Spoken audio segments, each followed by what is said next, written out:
what with the president talking about, what are the tax exemption for the first 100,000 vehicles that we brought into the country, and looking at tax incentives across board.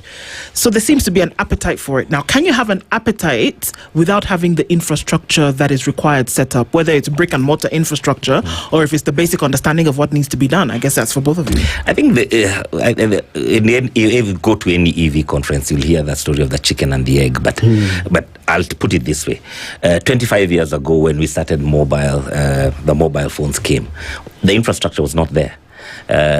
For us who are old enough to remember, Friday all calls would jam. Nameless sings it in a song and says, that it would jam, and that was normal. But what happened as uptake continued? That infrastructure grew and got to a point whereby it went even above the uptake of the vehicles. Today, we take it for granted that we have internet, for example, coverage of internet across the country because of those decisions we made. So therefore, if I know as an investor that we've got a tax holiday on electric vehicles for the next 3 years, so what do I do? I start planning on how are those vehicles going to charge, either through fast charging in petrol stations and in other areas. Yourselves here at Standard Group, you've got huge parking. I've seen solar. You could actually and your staff members could actually charge using renewable sources here locally. So you start planning for it. The government starts planning where is the next generation. And the one thing that's very beautiful about Kenya is the fact that we are using renewable sources of energy to charge what would have been seen as replacing what would have seen as a dirty fuel. So there's a very great opportunity for us in this region, especially in Africa.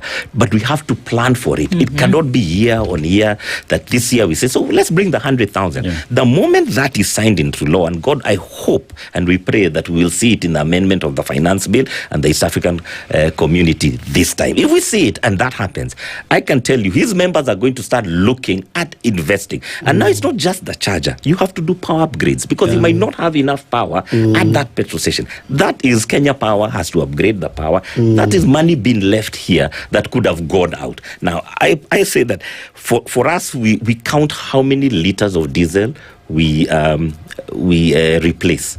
Now, if I buy an EV, if you buy an EV for the rest of your life, as long as that vehicle is on the road, you'll be using locally generated power. The vehicles we are using right now are subject to Strait of Hormuz for the rest of their lives.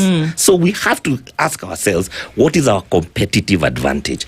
EV gives us an opportunity, but it's not a replacement, because all the vehicles that we have, the 4 million motorcycles, tractors, combine harvesters, all those vehicles, the ones that are currently in the country, will continue using fuel. Moses, let me just remain on you a little bit.